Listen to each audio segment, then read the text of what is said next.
Did that happen? Oklahoma wins 24-3. Welcome back, Eddie Radosevich. George Stoia here. I guess the mic needs to be up against my mouth. An unbelievable night. A great night for the Oklahoma football program, a great night for the fans, a great night for the seniors. Truly, like, almost kind of in shock still. Behind us, there was a field storm in Norman for the first time in 24 years. George, unbelievable. Unbelievable. Oklahoma absolutely dominated this game from start to finish. There was a couple of moments in the first quarter where you thought, oh boy, here we go again. But what a performance defensively. What a performance offensively on the ground, especially.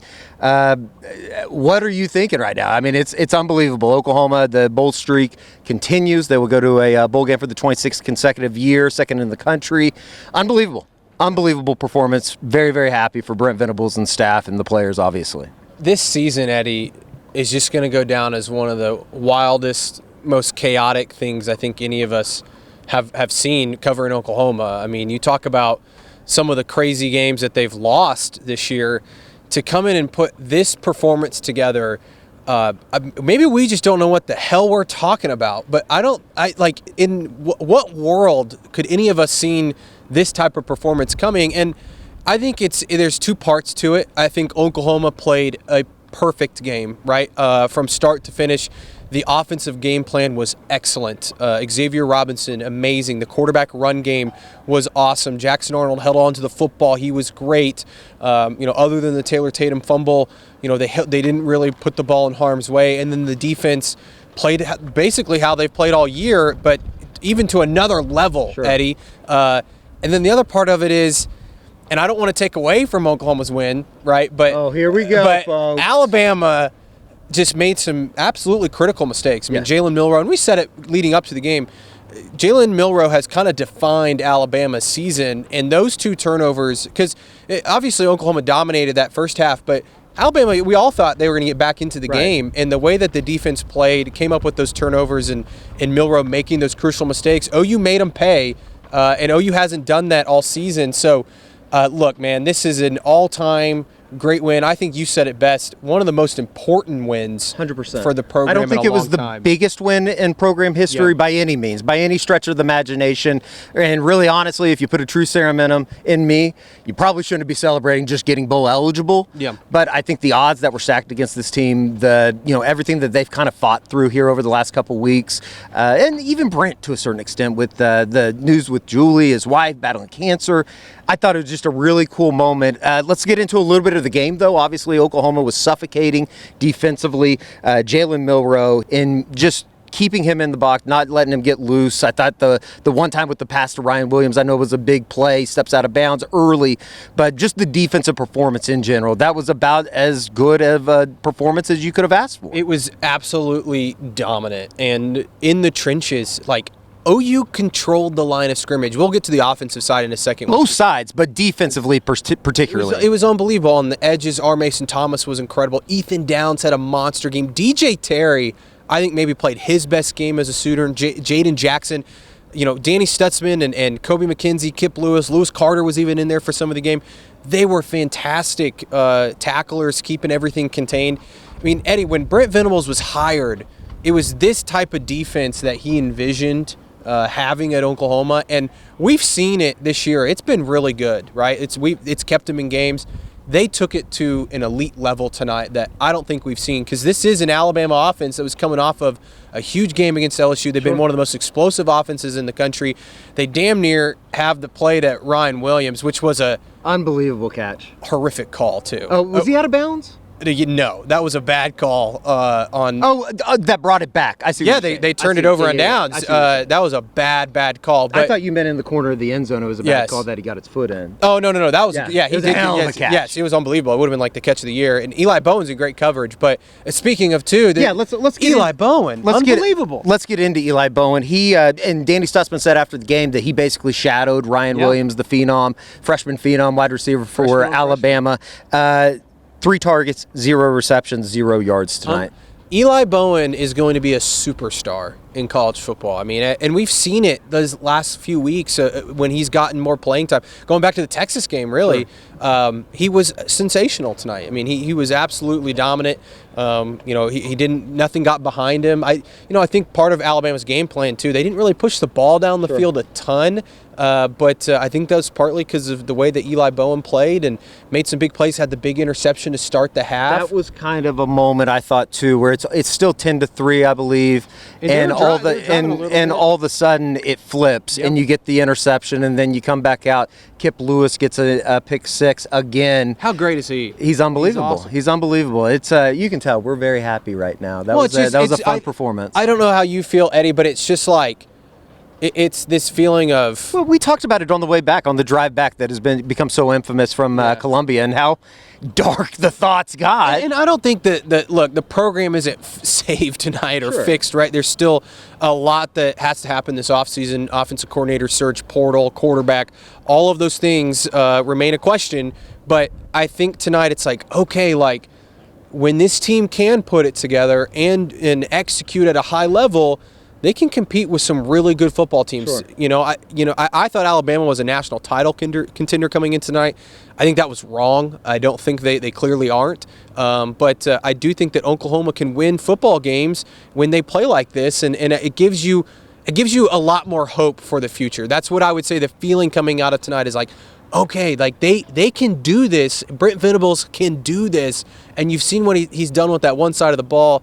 If they can just continue to get better on the offensive side, and they've found something in the run game, Eddie, that I really think they can lean on not only this year, but going into next year. Well, let's talk about it, because Xavier Robinson was incredible tonight, averages just about 5 yards or just over 5 yards a carry. Yep. And he seems that, and we were talking about this on the sidelines down in the third quarter, I believe. He just brings something that some of those other backs had not brought. And, yeah, I think there's going to be a lot of people that watch this and go, what the hell? Why hasn't he been playing all season? We're asking the same questions. But what we have seen from Xavier Robinson, they might have something at the running back position. X going to give it to you. That was awesome when they played that in the first half. But, yeah, he's amazing, dude. He's like, where has this guy been all season? But I think he's physical. He sees the hole. He's explosive. He holds on to the football. Taylor Tatum again tonight, struggling holding on. I don't think we saw him again after that fumble. Sure. But he carried him tonight. Him and Jackson Arnold were fantastic. I thought Jackson, they didn't ask him to throw the ball. I think he was 9 of 11, so he completed almost all of his passes. But, I thought both of those guys were tough as hell. They took some big hits, but, dude, they've got a guy at running back. And it's crazy to think that, I guess it's not crazy because it's a great program, but right down the street from Carl Albert, sure. I mean, this kid has been awesome. So they definitely have a bright future there. And we got to talk about the offensive line, sure. though, because can I say something real quick? Yes, I'm an idiot. Let's just get this out there. Ryan Williams ended up having. I was reading the fourth quarter stats. Ryan Williams had 9 targets, 2 receptions, 37 yards today. So that makes it a little bit better. But we are a program of transparency here, and I wanted to get that out. 9 targets, though. Offensive line, they were awesome tonight. And I thought that the statement that was made right before half in the drive that Oklahoma went on, you had Eddie Pierre-Louis in there, Heath Ozaida and Logan Howland. I know people don't want to hear it, but they do continue to progress each week. Freshmen. And there's a lot of people out there that said, get rid of all the offensive linemen, put them in the portal. They don't keep them. They suck. And to be fair, we are some of those people that have shit on the offensive line this year. You got to give kudos tonight. They were awesome. I mean, they absolutely dominated up front. And Spencer Brown, great game. He was pancaking guys. Troy Everett was pancaking dudes. Then you've got the freshmen in there. I mean, it was a performance that I honestly was kind of shocking. Yeah. I thought you might have some success running the football. To do what they did tonight and completely control the game, I think the time of possession was something like 34 minutes in Oklahoma's favor. That's crazy. And they were able to just basically milk the clock the entire second half. Career nights for Xavier Robinson, 18 carries, 108 yards, the 2 touchdowns. Jackson Arnold, let's talk about the starter tonight. Didn't do a whole lot through the air, 9 of 11. Just for 68 yards, but what he did on the ground with his legs, and he set a tone early, 25 carries, 137 yards tonight, and only 2.2 in average, but he ripped off some big ones, and I think early that gave this team a little bit of confidence. I thought that he handled himself very, very well tonight, and just kind of how he went about the process of leading this team.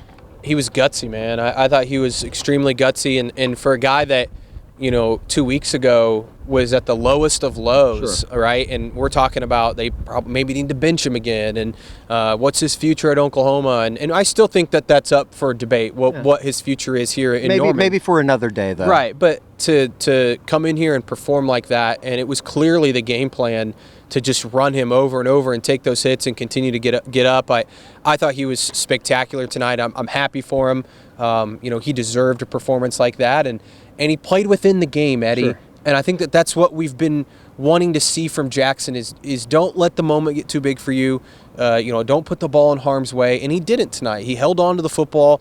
He didn't throw any interceptions or anything like that. I don't think I don't think the ball hit the ground once tonight with him holding on to it. So, and I know that's a low bar, Sure. but he was fantastic. He was awesome. And hats off to Joe John Finley. I was going to say, what did you think of the game plan? It seemed like every button that Oklahoma staff pushed tonight, it worked to some extent. Even the reverse pass, it's wide open. What a play call! Just didn't execute it.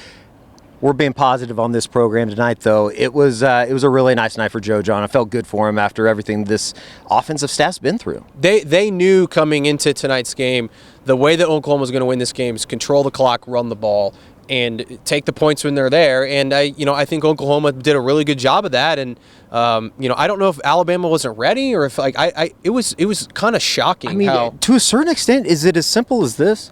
They just got their ass whooped a little bit. And as surprising as it is to maybe for you to hear that, it's even more surprising for me to say that. Yeah. They got physically manhandled tonight. Yeah, and I'm interested. I was sitting next to Nick Kelly, who covers. He was on the Game Day Preview. He covers Alabama for AL.com, and just the kind of the thought process there is like, what's next for Alabama? Yeah. When they come in here and play like that, they've been terrible on the road this year. But for Oklahoma to dominate in the trenches against a team like that, and I get it, maybe it's not the same Alabama of old, but to do that in the SEC against a good opponent, I think speaks volumes to what Oklahoma's trying to build here. Because if you're going to win in this league, you've got to be able to control the line of scrimmage, and Oklahoma on both sides was just fantastic tonight at it.